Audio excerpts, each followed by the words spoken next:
Hello everybody, Captain Mick 56 here. I'm going to do a little video to show you guys how to make circles. Um, a lot of people choose to make their circles kind of like this. They just go around and make their circle like that, and then they use their scaling tool and they try to balance them out. They'll bring them together and then they'll shrink them down, and you end up with a circle that's difficult to kind of like gauge how big it's going to be exactly, and to get it right and to get it with no gaps, all these little miniature gaps that you end up getting between the blocks, and you have to do every block kind of custom. And yeah, you can figure out how to adjust for them, but I don't know, it always seems so tedious. And sometimes you're building a circle in an area where there might be an item that's sitting here occupying a space, and you need to build a circle right over here in this area, and it's difficult to build this way if that's in your way. But I'm going to show you how you can do that in a different way. Clear all that stuff. I'm going to use plastic because I just used to working with plastic. So I set my move to 2 so that you can very easily snap to the top of the block. That way you can go way out if you want to, and you can still very much hit the center of that block. So it's important that all your blocks sit centered right on top of each other for this very first step. And I set my rotation to 15. I usually figure that that makes a decent enough circle. So you just place and rotate, place and rotate, place and rotate. Just go on up. And you can tell that if you watch one of the sides of one of these blocks, and you just kind of track it around as you go up, now it's this side over here, and then I go ahead and rotate around, and now it's the side facing the river. So we've done a full, like a 180, actually a little bit more than that. Take that one off. So now we're going to decide how big we want this thing to be. What's the radius of our circle? So I'm doing half of the radius of half of the diameter of the circle right now. So we'll go out to 50 just for fun. And then you move the next one out to 50 as well. And then you want to move them together so that they meet exactly at this point. So you want this point here, and I can't stress enough how much you can zoom in on this and verify it. You want that point to be exactly lined up with each other. And you get at different angles based on which plot you're on and what time of day it is, or the angle of the sun kind of thing.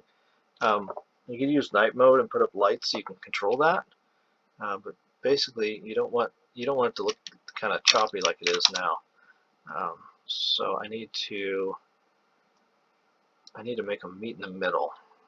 And you can look at your numbers over here in your scale tool to see that clearly 7.7 and 7.25. Okay, well obviously I need to make that one bigger, and I need to make this one smaller. And you can kind of watch the center. That looks pretty lucky right there. 7.45, 7.45. Shoot, they're the same size. Okay, so I'm done. That's the number I want, because you can see how well that corner lines up right there at that intersection. So what you don't want is a gap, and you don't want any overlap. You want it to line up just like that. And it's hard to get it perfect. It might still be off by a fraction, where you might see in certain shadowing, you might see that there's a little gap right there or something. But that's, you get it as close as you can. You can go down to 0.01 if you want to. I usually find that 0.05 works good for the large stuff. If you really start microblocking, you got to get into 0.01, because 0.05 looks huge. So now you can set your scaling number to 5.45 in this case. I don't need the other 2 because the block started out to be too wide. So I'm going to go 5.45. And then I can pull it out that way and pull this one out this way. Oh, geez. Ah! Okay. Put that back. Get out of my own way here. Okay, there we go. Now, the rest of them will work the same way. If I pull this one out, 5.45 in both directions, and then I pull it out to 48, it should line up exactly the same as the other one did.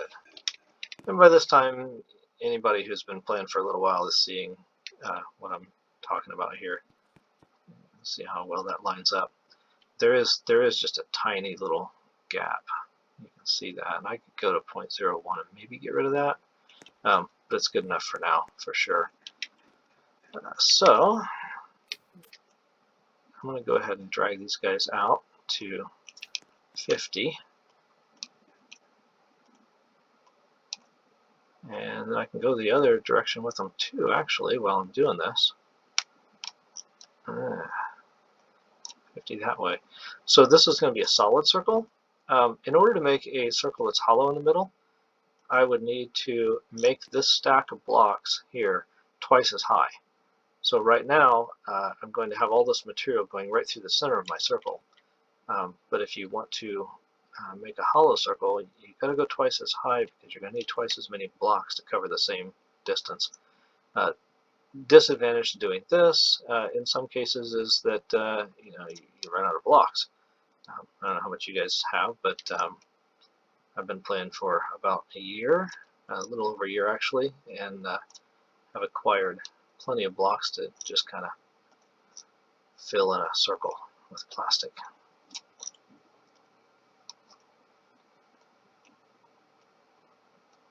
Okay, now the top one here is kind of useless. So in this case, I'm making a solid block. You can see, or a solid circle. You can see if I bring this guy out, and if we brought these into the same plane with each other, they would be just overlapping each other. So I really don't need that top block. So you can delete either the top block or the bottom block. And you can go ahead and bring these things into the same plane with each other whenever you want to. You might decide that different desires makes it so you need to do these in different orders. You don't have to do all these steps in the exact same order every time. You just need to make sure that you accomplish your mission eventually. Let's see, do I have them all expanded out? I do.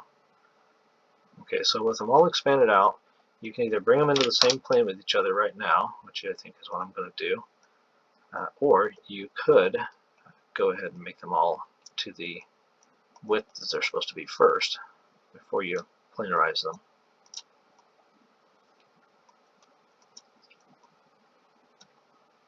I think I just got smashed again. There we go.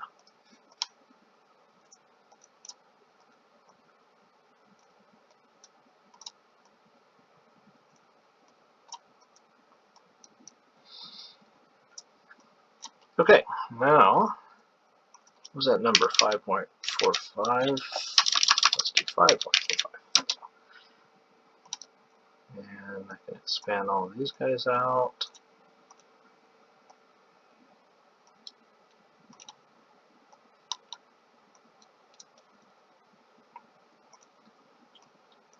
And you can see when I get done here, it's going to be a pretty nice looking circle. Obviously, you could use 5-degree rotation. That would be fine. You'd have a really, really nice looking circle. But keep in mind, that really amplifies the amount of pieces you have to use. And every bit of that you can cut down better.